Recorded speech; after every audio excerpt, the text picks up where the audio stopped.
বাগে জন্নতের ফুল নিয়ে এসেছি, প্রিয় নবীর হাদিস পাক নিয়ে এসেছি। আলহামদুলিল্লাহি রাব্বিল আলামিন ওয়াসসালাতু ওয়াসসালামু আলা সাইয়্যিদিল আমবিয়াই ওয়াল মুরসালিন আম্মা বা'দ ফাআউযু বিল্লাহি মিনাশ শাইতানির রাজীম বিসমিল্লাহির রহমানির রহিম। الصلاة والسلام عليك يا رسول الله، الصلاة والسلام عليك يا حبيب الله، الصلاة والسلام عليك يا نبي الله وعلى آلك وأصحابك يا نور الله। মাদানী চ্যানেলের দর্শকবৃন্দ, মাদানী চ্যানেলের একটি নিয়মিত অনুষ্ঠান হাদিস থেকে শিক্ষা। জি হ্যাঁ, এই অনুষ্ঠানের ধারাবাহিকতায় আলহামদুলিল্লাহ আমরা এক এক দিন এক একটি হাদিসে মুবারাকা থেকে এক একটি বিষয় নিয়ে আমরা আলোচনা করে থাকি ইনশাআল্লাহ আজ্জা ওয়াজাল। অন্যান্য দিনের নেই, আজকেও আমরা একটি হাদিসে মুবারাকা থেকে কিছু শিক্ষা অর্জন করব এবং আমাদের আমল নামায় এবং আমাদের দৈনন্দিন জীবনে এটি প্র্যাকটিক্যাল আমল করার চেষ্টা করব। সাল্লু আলাল হাবিব সাল্লাল্লাহু তাআলা আলা মুহাম্মদ সাল্লাল্লাহু তাআলা আলাইহি ওয়াসাল্লাম। এই মুহূর্তে যারা আমাদেরকে দেখছেন কাছে কিংবা দূরে, দেশ কিংবা প্রবাসে, সকলকে জানাই এই অনুষ্ঠানের পক্ষ থেকে আন্তরিক শুভেচ্ছা ও অভিনন্দন। প্রিয় দর্শকবৃন্দ, আল্লাহর প্রিয় হাবিব, হাবিবে লাবিব হুজুরে পুর নূর সাল্লাল্লাহু তাআলা আলাইহি ওয়াসাল্লাম মানুষের জীবনকে সুন্দর করার জন্য, মানুষের দুনিয়া আখিরাত কামিয়াবি হওয়ার জন্য, মানুষের সাথে লেনদেনের ক্ষেত্রে, মানুষ দুনিয়াবি লেনদেনের পাশাপাশি তার পরিবার, ফ্যামিলি, ব্যবসা, সমস্ত কিছু পাশাপাশি আল্লাহ তাআলার সন্তুষ্টি কিভাবে অর্জন করতে পারবে, আল্লাহ পাকের নৈকট্য কিভাবে অর্জন করতে পারবে, আল্লাহ পাকের সান্নিধ্য কিভাবে তারা লাভ করতে পারবে, এই সমস্ত কিছু বিষয় আল্লাহ রসুল সাল্লাল্লাহু তাআলা আলাইহি ওয়াসাল্লাম কখনো ফেইলের মাধ্যমে, কখনো কওলের মাধ্যমে, কখনো কোনো কাজকে ইকরারের মাধ্যমে, কখনো কোনো কাজকে পছন্দের মাধ্যমে, কখনো কোনো কাজকে ইশারাতান পছন্দের মাধ্যমে, কখনো কোনো কাজকে আরেকজনের মাধ্যমে করিয়ে বিভিন্নভাবে আল্লাহ রসুল সাল্লাল্লাহু তাআলা আলাইহি ওয়াসাল্লাম আমাদের একটি মানুষ দুনিয়াতে আসার পর কবর যাওয়া পর্যন্ত সে কিভাবে দুনিয়াতেও থাকবে, ফ্যামিলিও থাকবে, সমস্ত কিছু থাকবে, এর পাশাপাশি আল্লাহ তাআলার নৈকট্য কিভাবে অর্জন করতে পারবে, এই সমস্ত বিষয় আল্লাহ রসুল সাল্লাল্লাহু আলাইহি ওয়াসাল্লাম তার মক্কি এবং মাদানী জীবন দ্বারা আমাদেরকে শিক্ষা দিয়েছেন। তো আসুন ওই সমস্ত শিক্ষার ভান্ডার থেকে কিছু শিক্ষা আজকে আমরা এই অনুষ্ঠান থেকে নেওয়ার চেষ্টা করব। এই কিছুক্ষণ সময় আপনি অন্য কাজ করলে হয়তো আপনার সময়টা চলে যাবে, কিন্তু কোনো শিক্ষা আসবে না। কিন্তু এই অনুষ্ঠান যদি আপনি বসেন, ইনশাআল্লাহ দেখবেন আপনার আর 20 মিনিট পরের অনেক পার্থক্য থাকবে, অনেক কিছু আপনার শিক্ষা হয়ে যাবে। জি, তাই বলবো কমপক্ষে 20 থেকে 22 মিনিট সময় আমাদের অনুষ্ঠানে দিয়ে দেখার চেষ্টা করুন। সাল্লু আলাল হাবিব সাল্লাল্লাহু তাআলা আলা মুহাম্মদ সাল্লাল্লাহু তাআলা আলাইহি ওয়াসাল্লাম।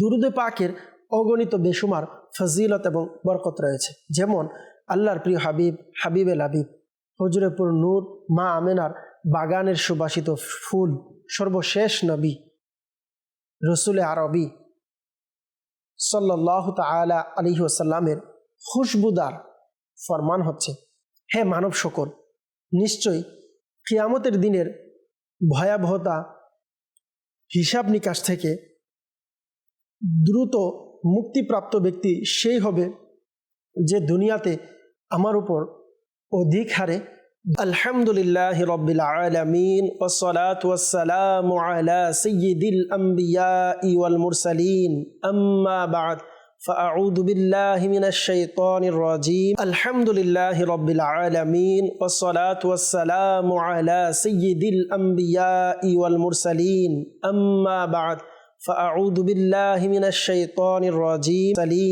أما بعد فأعوذ بالله من الشيطان الرجيم অধিক হারে দুরূদ শরীফ পাঠ করতে হবে। মনে রাখবেন, কিছু পেতে হলে কিছু দিতে হয়। আমি যদি আল্লাহ রাসূল সাল্লাল্লাহু আলাইহি সাল্লাম থেকে শাফাআত চাই, এমনিতেই তো আমরা আসলেই দিতে পারি নাই। আমরা উম্মত হয়ে রসুলকে কতটুকু হক দেওয়ার কথা আমরা কেউ দিতে পারিনি। আমরা যদি চিন্তা করি আসলেই আমরা উম্মতি হওয়ার হক আদায় করতে পারিনি, এবং একজন উম্মত কখনো পারবেও না। কিন্তু এরপরেও আমাদেরকে কিছু না কিছু আমল তো করার দরকার, যে আমল আমার রসুলের দরবারে আমি পেশ করতে পারবো।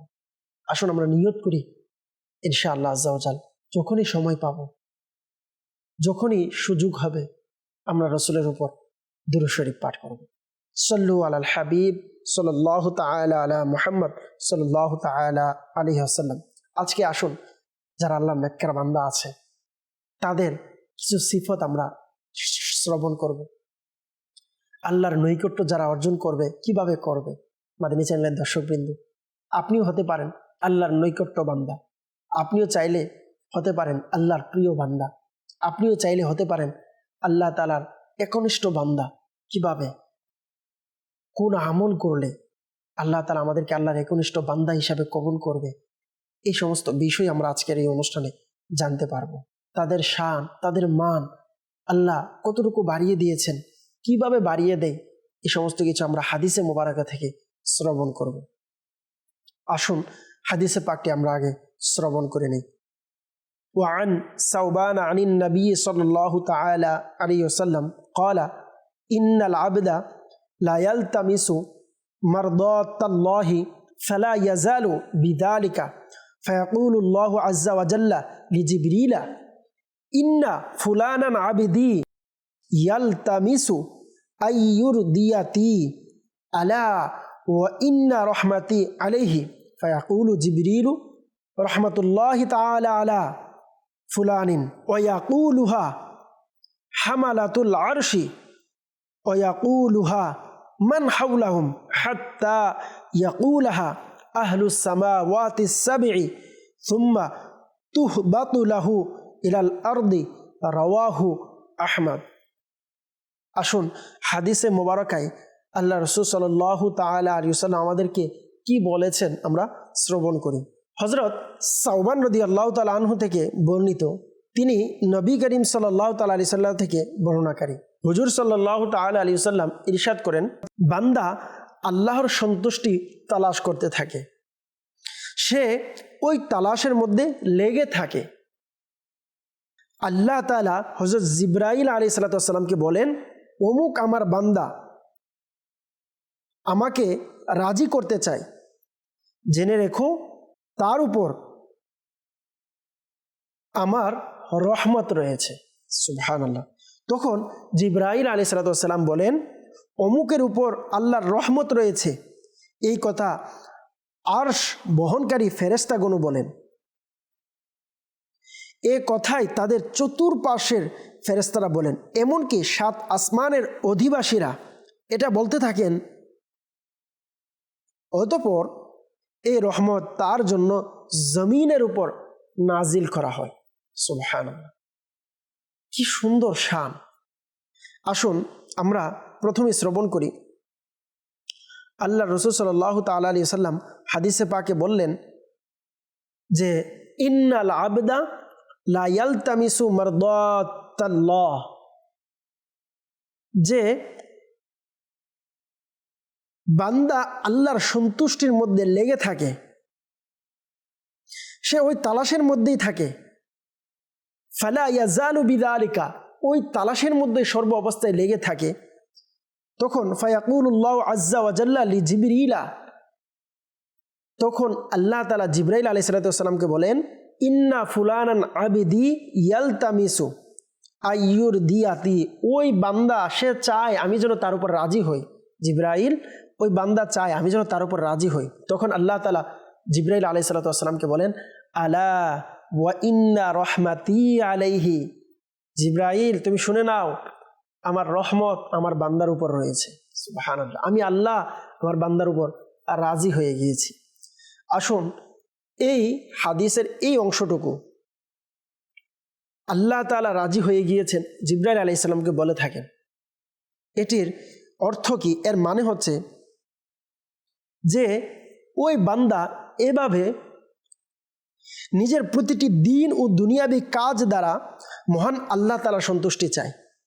সে পানাহার করে, শয়ন করে, জেগে উঠে, সে নামাজ পড়বে, সে রোজা রাখবে, সে মানুষের সাথে ব্যবহার করবে, মানুষের সাথে সদ আচরণ করবে, মানুষ তাকে কষ্ট দিলে সে কারোর সাথে কথা বলবে না, মানুষ তাকে গালি দিলে সে মাথা নিচু করে চলে আসবে, মানুষ তার সম্পদ জোর জবরদস্তি করে নিয়ে গেলে সে ঝগড়া থেকে বাঁচার জন্য ওইখান থেকে চলে আসবে, মানুষ তার নামে গীবত করবে, সে ঝগড়া থেকে বাঁচার জন্য ওইখান থেকে চলে আসবে, মানুষ তার নামে খারাপ কথা বলবে, সে ফিতনা থেকে বাঁচার জন্য ওইখান থেকে চলে আসবে, সে ভালো নেক কাজ করবে, মানুষ তাকে খারাপ কিছু বলবে, সে মানুষকে নেকির দাওয়াত দিবে, কিন্তু মানুষ তাকে নিয়ে ঠাট্টা মশকরা করবে, কিন্তু সে নেকির দাওয়াত ছাড়বে না, সে ভালো কাজ করবে, মানুষ তাকে ঠাট্টা মশকরা করবে, সে চাইলে কোটি টাকা অর্জন করতে পারত, ফ্যামিলি তাকে অনেক মাথার উপরে নিয়ে চলতো, কিন্তু সে কোটি টাকা দিকে হাত না বাড়িয়ে আল্লাহ যেই কাজের মধ্যে অল্পর মধ্যে আল্লাহ সন্তুষ্ট রয়েছেন ওই কাজে সে রয়েছে। মানুষ তার ফ্যামিলি তাকে খারাপ বলছে, তার ফ্যামিলি তার উপর অপবাদ দিচ্ছে, তার আত্মীয় স্বজন তার উপরে অপবাদ দিচ্ছে, তার আত্মীয় স্বজন তার দিকে তাকাচ্ছে না, কারণ তার সম্পদ নেই, সে হারামভাবে টাকা উপার্জন করতে পারছে না, হালাল চলতে হালাল পথে সে পা দিয়েছে, তখন তার আস্তে আস্তে অনেক ধন সম্পদ আস্তে আস্তে কমে গিয়েছে, যদিও বাজাহির কমে গিয়েছে, সে নামাজ পড়ছে, রোজা রাখছে, প্রত্যেকটি কাজ সে আল্লাহর জন্য করছে, সে হাঁটছে তো আল্লাহর সন্তুষ্টির জন্য, সে বাজারে যাচ্ছে তখনও আল্লাহর সন্তুষ্টির জন্য, সে ফ্যামিলির খেদমত করছে তখন আল্লাহর সন্তুষ্টির জন্য, সে মসজিদে যাচ্ছে তখন আল্লাহর সন্তুষ্টির জন্য, সে আলেমের খেদমত করছে আল্লাহর সন্তুষ্টির জন্য, সে মানুষের খেদমত করছে আল্লাহর সন্তুষ্টির জন্য, সে মানুষের সাথে ভালো ব্যবহার করছে আল্লাহর সন্তুষ্টির জন্য, সে মানুষকে খাওয়াচ্ছে আল্লাহর সন্তুষ্টির জন্য, সে কারোর সাথে বেশি কথা বলে না আল্লাহর সন্তুষ্টির জন্য, সে কাউকে গালি দেয় না আল্লাহর সন্তুষ্টির জন্য, সে কারো উপর চোখ বড় করে তাকায় না আল্লাহর সন্তুষ্টির জন্য, সে কারো উপরে তার নিজের শক্তিকে প্রয়োগ করে না আল্লাহর সন্তুষ্টির জন্য, আর সে চাইলে মানুষ থেকে জোরের মাধ্যমে তার ক্ষমতার মাধ্যমে আত্মসাৎ করতে পারতো, কিন্তু সে করে না আল্লাহর সন্তুষ্টির জন্য। সে চাইলে সরকারি চাকরি করছে, ওইখানে অসংখ্য মানুষ, অগণিত মানুষ কিভাবে টাকা খাচ্ছে আমি আপনি জানি, কিন্তু এমনও ব্যক্তি আছে সরকারি চাকরিজীবী, অনেক বছর যাবৎ সরকারি চাকরি করছে, কিন্তু সে তার সাধারণ একটি ঘরের মধ্যে থাকছে, সে তার স্ত্রী পরিবার নিয়ে চলাটা তার জন্য কষ্ট হয়ে যাচ্ছে, কিন্তু এর মধ্যেও সে আল্লাহর সন্তুষ্টি খুঁজছে, তার সন্তান আল্লাহ তাআলা নিয়ে নিয়েছেন, এও আল্লাহর কাছে সন্তুষ্টি খুঁজছেন, তার স্ত্রী মারা গিয়েছেন, সেও এ অবস্থায় আল্লাহর সন্তুষ্টি খুঁজছেন, তার ধন সম্পদ চলে গিয়েছেন, আল্লাহর সন্তুষ্টি খুঁজছেন, তার স্ত্রী চলে গিয়েছেন, সেখানেও আল্লাহর সন্তুষ্টি খুঁজছেন, মানুষ তার সম্পদ খেয়ে নিচ্ছে, সেখানেও সে আল্লাহর সন্তুষ্টির জন্য ফিতনা থেকে বেঁচে আছে। এই সমস্ত কাজ শুধু একমাত্র সে এটাই চিন্তা করে আল্লাহ যেন আমার উপর সন্তুষ্ট হয়ে যায়, আল্লাহ যেন আমার উপর রাজি হয়ে যায়। তখন আল্লাহ তাআলা বলেন, আলা ওয়া ইন্না রহমাতি, হে জিব্রাইল জেনে রেখো তার উপর আমার রহমত অবতীর্ণ হচ্ছে, তার উপর আমার দয়া অবতীর্ণ হচ্ছে। দুনিয়ার সমস্ত নিয়ামত থেকে সবচেয়ে উত্তম যে নিয়ামত, এটি হচ্ছে আল্লাহ তার বান্দার উপর রাজি হয়ে যায়, আল্লাহ বান্দার উপরে দয়াবালু হয়ে যায়। এটি অনেক বড় নিয়ামত, বান্দার উপর আল্লাহ রাজি হয়ে গেল। আর যে বান্দার উপর আল্লাহ রাজি হয়ে গেল, এই নিয়ামতটি যে অর্জন করতে পারলো, দুনিয়া আখেরাত উভয় জগৎ তার হয়ে গেল। সুবহানাল্লাহ। দেখেন আল্লাহ রাসূল সাল্লাল্লাহু তাআলা আলাইহি ওয়াসাল্লাম, আল্লাহ তাআলা কত নিয়ামত দিয়েছেন আমার নবীকে, কিন্তু আল্লাহ রাসূল সাল্লাল্লাহু তাআলা আলাইহি ওয়াসাল্লাম কিতাবের মধ্যে এমনও পাওয়া যায় যে আমি তো আল্লাহর বান্দা, আমাকে তো আল্লাহ তাআলা আল্লাহর বান্দা হিসেবে বানিয়েছে, আমি তো আল্লাহকে আমার রব মনে করি, আমি তো আমার আল্লাহকে আমার মালিক মনে করি। আমার কামিয়াবি হচ্ছে তখন যখন আমার মাওলা, যখন আমার রব আমাকে তার গোলাম মনে করবে। আর আল্লাহ রাসূল সাল্লাল্লাহু তাআলা আলাইহি সাল্লামকে আল্লাহর বান্দা আল্লাহ নিজে করে নিয়েছেন, এটির সুসংবাদ মেরাজের রাত্রিতে আল্লাহ তাআলা আল্লাহ রাসূলকে দিয়েছেন। আমরা জানি সুবহানাল্লাযী আসরা বিআবদিহি, আল্লাহ তাআলা তার বান্দাকে সফর করিয়েছেন। অর্থাৎ তখন আল্লাহ তাআলা আমার রসুলকে সার্টিফিকেট দিয়েছেন, ইয়া রাসূলুল্লাহ, আপনি আমার সন্তুষ্টির জন্য আপনি তায়েফের ময়দানেও কষ্ট সহ্য করেছেন, আপনি আমার সন্তুষ্টির জন্য কাফেরেরা আপনার নামাজের মধ্যেও কষ্ট দিয়েছেন, আপনি সহ্য করেছেন, আপনি আমার সন্তুষ্টির জন্য কাফেররা আপনার উপরে মিথ্যা অপবাদ দিয়েছেন, আপনি কষ্ট সহ্য করেছেন, আপনার উপরে অত্যাচার করেছেন, আপনি কষ্ট সহ্য করেছেন। আমি আল্লাহ তাআলা আপনাকে আমার বান্দা হিসাবে কবুল করে নিয়েছি। সুবহানাল্লাহ। আর এই বান্দা হিসাবে কবুল হওয়াটা আল্লাহ রাসূল সাল্লাল্লাহু তাআলা আলাইহি সাল্লাম আমাদেরকে এটাই শিক্ষা দিয়েছেন যে আমার উম্মত, তোমরাও দুনিয়াতে এভাবে জীবন যাপন করো যেন আল্লাহ তোমাকে বান্দা হিসাবে কবুল করে। আমরা তো মাওলাকে রব হিসাবে মানি, কিন্তু কামিয়াবি হচ্ছে মাওলা যখন আমাকে বান্দা হিসাবে মানবে, মাওলা যখন আমাকে বান্দা হিসাবে কবুল করবে।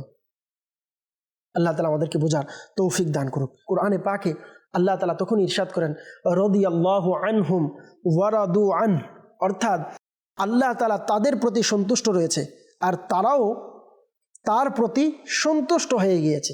সুবহানাল্লাহ। অতঃপর বান্দার উপর এই সময় এসে যায় যখন মহান রব বান্দাকে সন্তুষ্ট করেন। দেখেন মাদানী চ্যানেলের দর্শকবৃন্দ, আল্লাহ তাআলাকে সন্তুষ্ট করতে হবে আমাকে আপনাকে প্রথম। আপনি যখন আমার মাওলাকে সন্তুষ্ট করে ফেলবো, এরপর একটা সময় আসে যে বান্দা মাওলাকে সন্তুষ্ট করার পর এবার মাওলা তার বান্দাকে সন্তুষ্ট করার সময় আসে।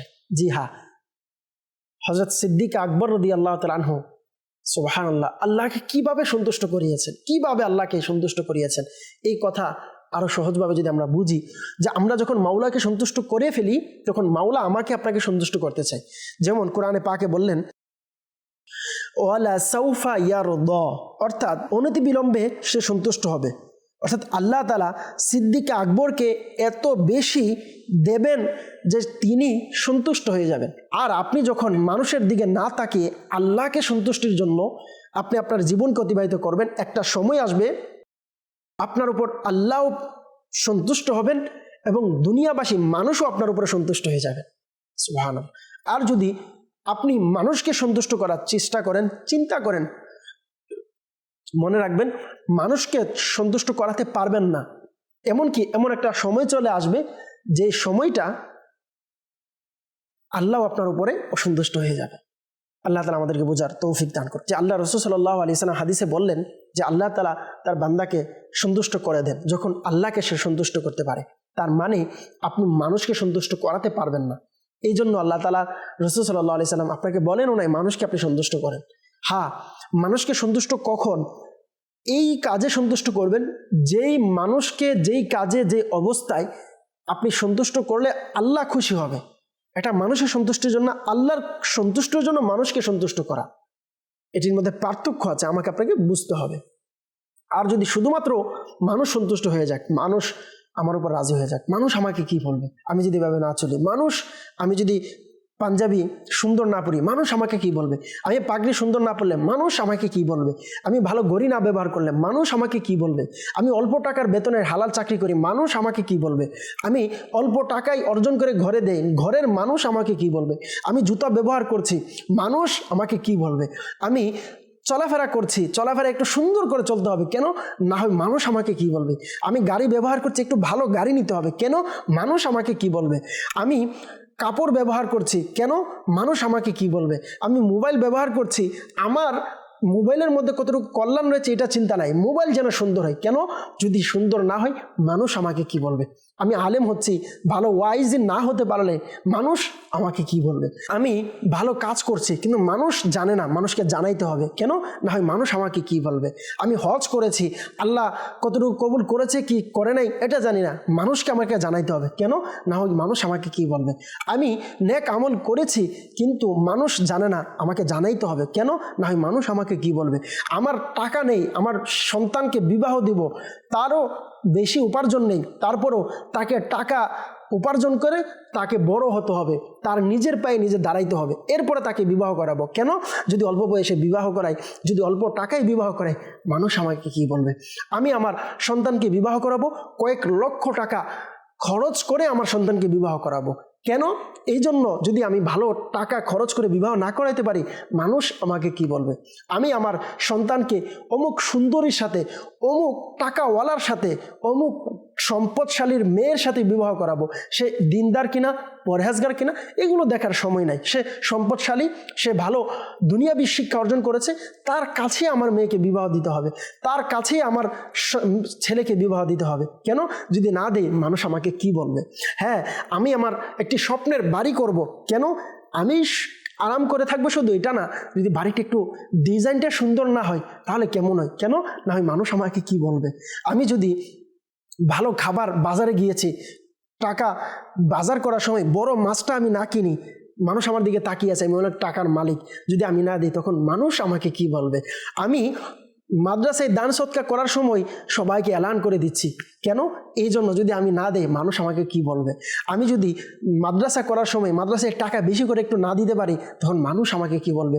আমাদের প্রত্যেকের রিজন একটাই, মানুষ আমাকে কি বলবে, মানুষ আমাকে কি বলবে। মনে রাখবেন, এই যপন আপনার যতদিন থাকবে, এই চিন্তাধারা আপনার যতদিন থাকবে, একটা সময় আসবে মানুষ আপনাকে নিকৃষ্ট বলবে, একটা সময় আসবে মানুষ আপনার উপর সন্তুষ্ট থাকবে না, একটা সময় আসবে মানুষ আপনার ব্যাপারে খারাপ কথা বলবে, একটা সময় আসবে মানুষ আপনার পিছনে কথা বলবে, তখন মানুষও আপনার উপর সন্তুষ্ট নয়, আমার আল্লাহ সন্তুষ্ট নয়।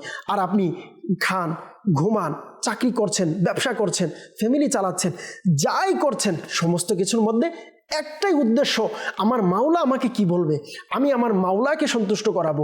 আমি টাকা বেশি উপার্জন করবো না, আমি আমার মাওলাকে সন্তুষ্ট করাবো।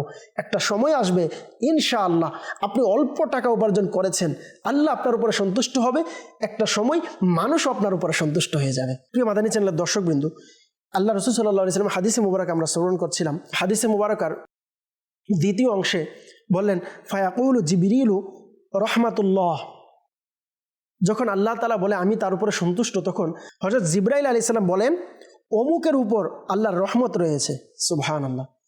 এরপর বললেন ওয়ায়াকুলু হামলাতুল আরশ ওয়ায়াকুলুহা মান হাওলাহুম হাত্তা ইয়াকুলুহা আহলুস সামাওয়াতিস সাবঈ, অর্থাৎ একটা পর্যায়ে গিয়ে আরশ বহনকারী ফেরেশতারাও বলেন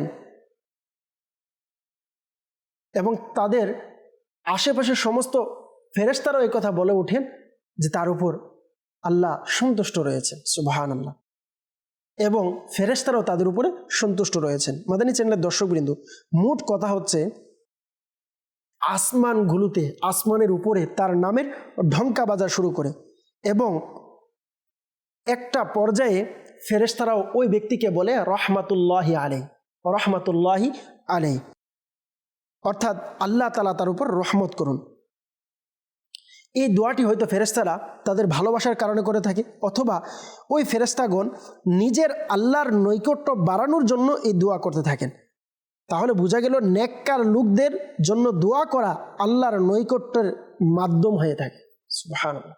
জি হ্যাঁ মাদানী চ্যানেলের দর্শকবৃন্দ, আল্লাহর ওলিদেরকে রহমাতুল্লাহি আলাইহি ফেরেশতারা বলে থাকেন। আর কেন বলেন? বলা হচ্ছে একটা রিজন হচ্ছে, হতে পারে আল্লাহ তাআলার ফেরেশতারা তাদের উপরে সন্তুষ্ট রয়েছেন, তাদের একটি কারণ বললেন। আর দ্বিতীয় আরেকটি কারণ বললেন এই জন্য যে আল্লাহ তাআলার নৈকট্য যেন ফেরেশতারা অর্জন করতে পারেন, এই জন্য তাদেরকে রহমতুল্লাহি আলাইহি বলে। তাহলে এটা থেকে বোঝা গেল আমরা যে আল্লাহর ওলিদের নামে, আমরা আল্লাহর ওলিদের নামে বিভিন্ন সময় ফাতিহা করি, আমরা আল্লাহর ওলিদের মাজারে গিয়ে দোয়া করি। দেখেন, আল্লাহর ওলিদের মাজারে যাওয়া, আল্লাহর ওলিদের দরবারে গিয়ে দোয়া করা, এটার মানে হচ্ছে ফেরেশতারা আমাদেরকে শিখাচ্ছেন যে আমরা যখন তাদের জন্য দোয়া করব, আল্লাহ তাআলার রহমত আমাদের উপরে নাজিল হবে, তখন আল্লাহ তাআলার নৈকট্য পাওয়ার একটা মাধ্যম হবে। আল্লাহ তাআলা আমাদেরকে বোঝার তৌফিক দান করুক। সল্লু আলাল হাবিব সাল্লাল্লাহু তাআলা আলা মুহাম্মদ সাল্লাল্লাহু তাআলা আলাইহি ওয়াসাল্লাম। তো প্রিয় মাদানী চ্যানেলের দর্শকবৃন্দ, আর এটির বরকত হচ্ছে প্র্যাকটিক্যাল এই হাদিসে মুবারকার ফলাফল যদি আমরা দেখি, গাউসে পাক রহমতুল্লাহি তাআলা আলাইহির দিকে তাকান, খাজা গরিবে নওয়াজের দিকে তাকান, ওনাদের কোনো ধন সম্পদ নেই। খাজা গরিবে নওয়াজের খবর নিয়ে দেখেন না, উনি কত টাকার মালিক ছিলেন, কত টাকার ধন সম্পদের মালিক ছিলেন, কিছুই ছিল না, কিন্তু আল্লাহর সন্তুষ্টির জন্য চেয়েছেন। গাউসে পাক রাদিয়াল্লাহু তাআলা আনহু কতটুকু সম্পদের মালিক ছিলেন? কিছুই ছিল না। আল্লাহর সন্তুষ্টির জন্য তাদের জীবন অতিবাহিত করেছেন, আর এর ফল আল্লাহও পছন্দ করেছেন, ফেরেশতারাও পছন্দ করেছেন, এবার আসমান এবং জমিনের যারা আছেন তারাও তাদেরকে পছন্দ করেন। কত পুরো পৃথিবীর মধ্যে কোনায় কোনায় গাউসে পাকের উরুস মানানো হয়, পৃথিবীর কোনায় কোনায় গাউসে পাকের নামে ফাতিহা করা হয়। আর এটাই হচ্ছে আল্লাহর ওলিদের একটি কেরামত, আর এটাই আল্লাহর ওলিদের একটি অর্জন। এটা মানুষ যায় এই জন্য না, আল্লাহ রাসূল হাদিসে বলেছেন এই জন্য মানুষ যাচ্ছে তাদের কাছে। তাদের কিছু লাগে না, তাদের নামে লক্ষ লক্ষ টাকা ব্যয় করে তাদের জন্য ইসলাস আউট করে, কারণ তারা আল্লাহকে সন্তুষ্ট করে ফেলেছে। আল্লাহ তাআলা আমাদেরকে আল্লাহর সন্তুষ্টি অর্জন করার তৌফিক দান করুক, আমিন। বিজাহিন নবীল আমিন সাল্লাল্লাহু তাআলা আলাইহি ওয়াসাল্লাম। মাদানী চ্যানেলের দর্শকবৃন্দ, এতক্ষণ পর্যন্ত আপনারা যারা আমাদেরকে দেখেছেন, শুনেছেন, সকলকে আন্তরিক শুভেচ্ছা, অভিনন্দন জানাই। আসুন নিয়ত করি প্রত্যেক কাজ আল্লাহ এবং আল্লাহ রাসূলের সন্তুষ্ট অর্জনের জন্য করব। আর দাওয়াত ইসলামের মিশন এটাই। আমির আহলে সুন্নাত আজকে দেখেন পৃথিবীর এক জায়গাতে বসে পুরো পৃথিবীর রাজত্ব করছেন, পুরো পৃথিবীর মানুষকে নেকির দাওয়াতের দিকে ধাবিত করছেন। পুরো মানুষ আজকে বাংলার হাজারো লক্ষ কোটি যুবক ওই আল্লাহর ওলির মহাব্বত ভালোবাসায় কাতরাচ্ছেন, যেন তার একটু সাক্ষাৎ পায়, তার একটু দিদার পায়। আল্লাহ তাআলা আমাদের সকলকে আমির আহলে সুন্নাতের সান্নিধ্য লাভ করার তৌফিক দান করুক, আমিন।